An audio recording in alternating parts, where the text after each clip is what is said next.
Hi hello Telangana రాష్ట్ర ప్రజలందరికీ నమస్తే, గుడ్ మార్నింగ్, శుభోదయం. ఈరోజు మన ప్రజా ఎన్కౌంటర్ తెలుగు దినపత్రికలోని మెయిన్ ప్రయాక్షన్ వార్తా విశేషాలు ఎట్లనో చూద్దాం. సో ముందుగా ఈ యొక్క పేపర్ని అందరూ సపోర్ట్ చేయాలి. సో ఈ యొక్క సోషల్ మీడియాస్లో ఈ యొక్క వీడియోని లైక్ చేసి షేర్ చేయవలసిందిగా కోరుతాను. ఇక వార్తా వివరాలకు వెళ్దాం. అభివృద్ధి ప్రగతి వైపు తెలంగాణ అడుగులు. అభివృద్ధి ప్రగతి వైపు తెలంగాణ అడుగులు అంటే అభివృద్ధి ఏడంగా వస్తుందో ఒకసారి చూపించాలి. ఈనాడు తెలంగాణ రాష్ట్ర ముఖ్యమంత్రి రేవంత్ రెడ్డి గారు అభివృద్ధి ప్రగతి వైపు అని వస్తుంది కదా, మరి అభివృద్ధి ఏడంగా జరిగింది ఒకసారి చూపించాలి. ఇచ్చిన హామీలు 100 రోజులు అన్నారు, 100 రోజులలో నెరవేర్చామన్నారు. ఇప్పుడు సంవత్సరం జరిగిపోయింది. ఈనాడు ఎక్కడున్న ఏడేసిన బొంగడ ఆడేసినట్టే ఉన్నది. ఈనాడు తెలంగాణ రాష్ట్రంలో రుణమాఫీ ఎట్లా జరుగుతుంది, రైతు బంధు ఎట్లా పడుతుంది, ఈనాడు వికలాంగుల పెన్షన్లు వేస్తా అన్నారు, వితంతుల పెన్షన్లు, ఉన్నటువంటి ఆసరా పెన్షన్లు, ముసలులకు పెన్షన్లు పెంచుతా అన్నావు. అదే విధంగా చూసుకుంటే కళ్యాణ లక్ష్మి, తులం బంగారం ఇస్తాను. ఏమై ముఖ్యమంత్రి రేవంత్ రెడ్డి గారు ఇవన్నీ ఉత్తమాటలు. అభివృద్ధి ప్రగతి వైపు అభివృద్ధి అంతా జరిగేది నాయకులకి, అవినీతి నాయకులకి, అవినీతి రాజకీయ నాయకులకి అభివృద్ధి జరుగుతుంది. కానీ సామాన్య ప్రజలు మాత్రం ఏడున్నారో ఆడనే ఉన్నారు, ఇంకా దీనస్థితికి చేరుతున్నారు.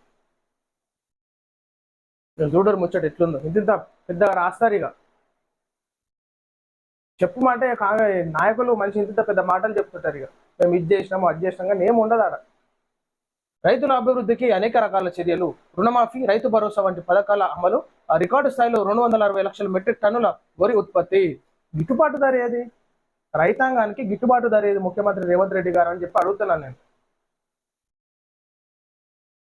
రైతన్నలు చచ్చిపోతున్నారు, ఆగమాగం అవుతున్నారు, నీరు లేక, ఉన్నటువంటి సరైనటువంటి కష్టపడ్డందుకు గిట్టుబాటు ధర లేక చచ్చిపోతున్నారు. ఇన్ని టన్నులు పండించినాము, అన్ని టన్నులు పండించడం కాదు, రైతన్నకు ఏం చేసినాము అదే ఆలోచించారు ఫస్ట్ ముందుగా. తెలంగాణ అభివృద్ధిలో రైతుల భాగస్వామ్యం ఉంది. తెలంగాణ అభివృద్ధిలో రైతుల భాగస్వామ్యం ఉంది, కానీ రైతుల అభివృద్ధిలో రాష్ట్ర ప్రభుత్వ బాధ్యత లేదు. గేమ్ చేంజర్గా మహాలక్ష్మి పథకం నిలిచింది. గేమ్ చేంజర్గా అంటే మీ కోట్లు వేయనికి అక్కడికి వచ్చింది అనమాట. దాన్ని ఒకటి ముంగట తీసుకొచ్చి మహిళా ఓట్లు గుంజుకోనికి గేమ్ చేంజర్గా అయింది అది. యంగ్ ఇండియా స్కిల్ యూనివర్సిటీ ఏర్పాట్లు. తెలంగాణ అసెంబ్లీలో గవర్నర్ జిష్ణుదేవ్ వర్మ ప్రసంగం. సభకు హాజరైన విపక్ష నేత కేసీఆర్. అభివృద్ధి ప్రగతి వైపు తెలంగాణ అడుగులు వేస్తోందని గవర్నర్ జిష్ణుదేవ్ వర్మ ప్రశంసించారు. మా ప్రభుత్వం సామాజిక న్యాయం, సంక్షేమానికి కట్టుబడి ఉందని తెలిపారు. తెలంగాణకు రైతులే ఆత్మ అని, వారి అభివృద్ధికి కృషి చేస్తున్నామని, ప్రజల కోసం నిరంతరం శ్రమించే వాళ్ళే అన్నదాతలని జిష్ణుదేవ్ వర్మ కొనియాడారు. 260 లక్షల మెట్రిక్ టన్నుల వరి ఉత్పత్తి చేసి దేశంలోని తెలంగాణ రికార్డు సృష్టించిందని ప్రశంసించారు. దేశంలో తెలంగాణ రికార్డు సృష్టించింది, ఆత్మహత్యలలో కూడా రికార్డు సృష్టించింది.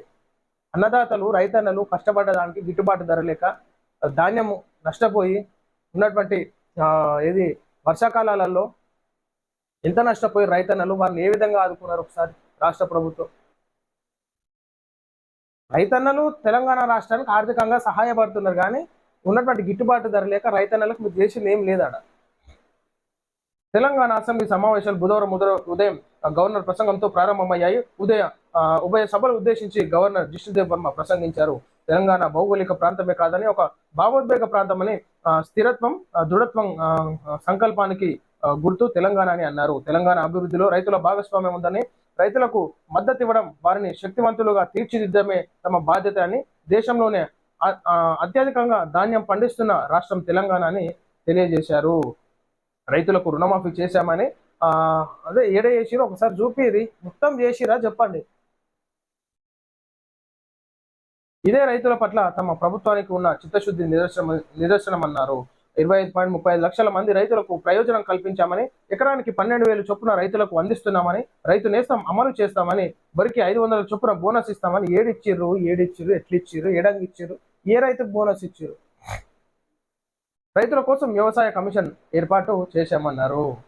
ఇన్ని చేసినా కానీ రైతాంగం ఎక్కడున్నో ఆడనే ఉన్నారు. రైతు రాజును చేసింది లేదు, రైతునే కొట్టుక తింటున్నారు ప్రభుత్వాలు. కానీ రైతుకి ఆదాయం వచ్చేటట్టు విధంగా, రైతు కష్టానికి గుర్తించేటటువంటి ప్రభుత్వాలు ఇంకా రాలేదు. రైతులు ఇంకా కష్టపడితేనే ఉన్నారు, గిట్టుబాటు ధరలు లేక.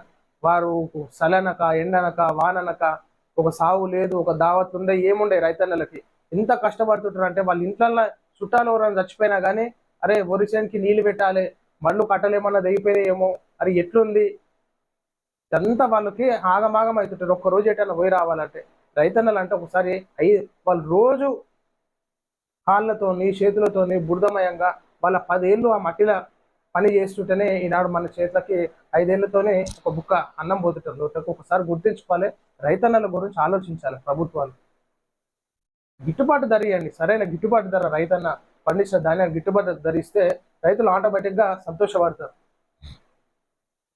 మార్చి 27 వరకు అసెంబ్లీ సమావేశాలు. 17-18 తేదీల్లో బీసీ రిజర్వేషన్లపై చర్చ. 19న బడ్జెట్. 21-22 తేదీల్లో చర్చ. బీఎస్సీ సమావేశంలో నిర్ణయం. సో 27 వరకు అసెంబ్లీ సమావేశాలు జరపాలి. కానీ 20 రోజులు అసెంబ్లీ సమావేశాలు జరపాలి. ఎందుకంటే ఒకరికి మైక్ వస్తుంది, ఒకరికి మైక్ రాదు. అందరు ఎమ్మెల్యేలు మాట్లాడాలి కదా ముచ్చట, వారి వారి అభిప్రాయాలు, వారి వారి సమస్యలు, నియోజకవర్గాలుగా బడ్జెట్ ఏ విధంగా వస్తుంది, ఎట్లా ఖర్చు పెట్టుకోవాలి, ఎవరు ఆలోచనలు వాళ్ళే. ఇప్పుడు ప్రజలందరూ ఎదురు చూస్తుంటారు మా నియోజకవర్గానికి మా ఎమ్మెల్యే ఏం పట్టుకొస్తుండో, ఏం అభివృద్ధి చేస్తుంది కాదు. కనీసం 20 రోజులు అసెంబ్లీ నడపాలని బీఎస్సీలో డిమాండ్ చేశామని బీఆర్ఎస్ ఎమ్మెల్యే మాజీ మంత్రి హరీష్ రావు తెలిపారు. బీఎస్సీ సమావేశం తర్వాత మీడియాతో నిర్వహించిన చిట్చాట్ లో మాజీ మంత్రి మాట్లాడుతూ ప్రశ్న పత్రాలు లీక్ అయినట్లు అసెంబ్లీ బిజినెస్ ముందే లీక్ అవటంపై అభ్యంతరం తెలిపామన్నారు. ఏదైతే మరి హరీష్ రావు గారు, సో ప్రతి ఒక్కరికి అవకాశం రావాలి అని చెప్పి మన హరీష్ రావు గారు 20 రోజుల పాటు అసెంబ్లీ సమావేశాలు జరపాలన్నట్టుగా అక్కడ కోరడం జరిగింది. ప్రతి సమస్యలపైన ఈనాడు కేసీఆర్ గారు, బీఆర్ఎస్ పార్టీ అధినేత కేసీఆర్ కూడా రావడం జరిగింది. కాబట్టి ఖచ్చితంగా ఇక టగాఫారే ఉంటుంది ఆడ అసెంబ్లీలో. గవర్నర్ ప్రసంగంలో కొత్తదనం ఏమీ లేదు, గ్యారంటీలపై గాంధీ కుటుంబం హామీ ఇవ్వాలి. ఎమ్మెల్సీ కవిత. గవర్నర్ ప్రసంగంలో కొత్తదనం ఏమీ లేదని బీఆర్ఎస్ ఎమ్మెల్సీ కల్వకుంట్ల కవిత అన్నారు. గాంధీ కుటుంబానికి కేవలం ఎన్నికల సమయంలోనే తెలంగాణ గుర్తొస్తుందా అంటూ ప్రశ్నించారు. ప్రభుత్వం విఫలమవుతున్న నేపథ్యంలో గాంధీ కుటుంబం బాధ్యత తీసుకోవాలన్నారు. గాంధీ కుటుంబం సంతకాలు చేసిన గ్యారంటీలు చూసే ప్రజలు ఓట్లు వేశారని, స్థానిక కాంగ్రెస్ నాయకులను చూసి ప్రజలు ఓట్లు వేయలేదన్నారు. బాధ్యత తీసుకొని గాంధీ కుటుంబం తెలంగాణ ప్రజలకు జవాబు చెప్పాలన్నారు. గవర్నర్ ప్రసంగాన్ని తీవ్రంగా ఖండిస్తున్నామన్నారు. ఎన్నికల సమయంలో గాంధీ కుటుంబం వచ్చి ఇచ్చిన హామీలు అమలుపై ప్రస్తావనే లేదని, అబద్ధాలనే మళ్లీ అందమైన భాషలో చెప్పే ప్రయత్నం చేశారని విమర్శించారు. సమావేశంలో ప్రభుత్వాన్ని ఎండగడతామన్నారు. 1,50,000 కోట్ల అప్పులు చేసినా ఒక్క హామీని కూడా సంపూర్ణంగా అమలు చేయలేదని ఆరోపించారు. మహిళలకు నెలకు 2,500 ఇస్తామనే హామీని విస్మరించిందని మండిపడ్డారు. 2,500 ఏవి?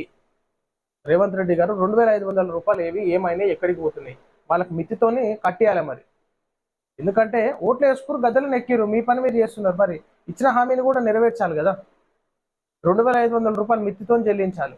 పెళ్ళైన ఆడబిడ్డలకు తులం బంగారం ఇవ్వాలి కదా, దాన్ని వడ్డీతో సహా చెల్లించండి. ప్రభుత్వ విద్యారంగం తీరు అధ్వానం. ప్రైవేటు రంగంతో పోటీ పడలేకపోతున్నారు. విద్యారంగానికి పెద్దపీట వేస్తున్నాం. గత పాలన పెద్దపీట ఏమొద్దు, చిన్నపీట అయినా సరే కానీ మంచి చదువు చెప్తే చాలు. ప్రభుత్వ పాఠశాలలలో కూర్చోనికి బెంచ్లు ఉండయి, కిటికీలు ఉండయి, దర్వాజాలు ఉండయి, బాత్రూంలకు దర్వాజాలే ఉండయి. ఆడపిల్లల పరిస్థితి దారుణంగా ఉంటుంది. ప్రభుత్వ పాఠశాలల్లో బాత్రూమ్లు లేక, దర్వాజాలు లేక, నీళ్లు లేక.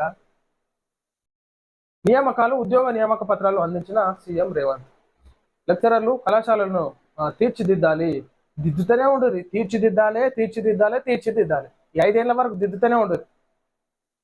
చేసింది ఏముండదు, చెప్పేది ఏముండదు. పిల్లగాళ్ళు ఉంటారు కానీ టీచర్లు ఉండరు ఆడ. పోస్టింగ్ భర్తీ చేసేది లేదు ఆడ. ఒక్కొక్క క్లాస్లో 5-5 కూర్చోవాలి, 5-5 తరగతుల వరకు కూర్చోవాలి. ఒక టీచర్ వాళ్ళకి పాఠాలు చెప్పాలి. ఎట్లా చెప్తారు, ఏడని చెప్తారు. ఒకసారి మన తెలంగాణ రాష్ట్ర ఇన్ఛార్జ్ ఎవరన్నా విద్యాశాఖ మంత్రి ఉంటే ఒకసారి ఇట్లా ఒకటే బోర్డు మీద 5వ తరగతి వరకు చదువులను ఎట్లా చెప్తారో ఒకసారి చూపించాలి. లెక్చరర్లు కళాశాలను తీర్చిదిద్దాలి, దిద్దుతరిగా. గాంధీ భవన్లో ప్రెస్ మీట్ల గవర్నర్ ప్రసంగం. గవర్నర్ చేత అన్ని అబద్ధాలు చెప్పించాలి. పంటలు ఎండుతున్నా ఎక్కడ ప్రస్తావన లేదు. మీడియా పాయింట్ వద్ద కేటీఆర్ విమర్శలు. పంటలు ఎండిపోతున్నాయి, వాళ్ళేమో ఆంధ్ర ప్రాంత నాయకులంతా కలిసి ఏమో నీళ్ళు దోసుకోబోతుంటారట. మనదేమో ఎండాలి, వాళ్ళేమో పచ్చదనంతో సస్యశ్యామలంగా ఉండాలి. సో ఇది ప్రజలారా మనం చూస్తున్నాం ఈరోజు మరి ప్రజా ఎన్కౌంటర్ దినపత్రికలోని మెయిన్ పేజ్ అండ్ వార్తా విశేషాలు. దయచేసి ప్రజలందరూ సమస్యలపైన స్పందించాలి. మన హక్కుల కోసం మనం కొట్లాడాలి. ఉన్నటువంటి మన ఉద్యోగాల కోసం కొట్లాడాలి. ఉన్నటువంటి మరి అసెంబ్లీ సమావేశంలో ఏ నియోజకవర్గాల ఎమ్మెల్యేలు మరి ఎట్లా మాట్లాడుతున్నారు, ఏ సమస్యలు మేము మాట్లాడుతున్నాం దయచేసి చూడండి. మీ నాయకులు మీ గురించి ఏం సేవా కార్యక్రమాలు చేస్తున్నారో ఒకసారి తెలుసుకోవాలి. సో ప్రజలారా ప్రతి ఒక్కరు చైతన్యవంతంగా ఉండాలని చెప్పేసి తెలియజేస్తున్నాం. సో మా యొక్క వీడియోని ప్రతి ఒక్కరు లైక్ చేసి సోషల్ మీడియాస్లలో షేర్ చేయవలసిందిగా కోరుతాం. అందరికీ సెలవు. నమస్తే.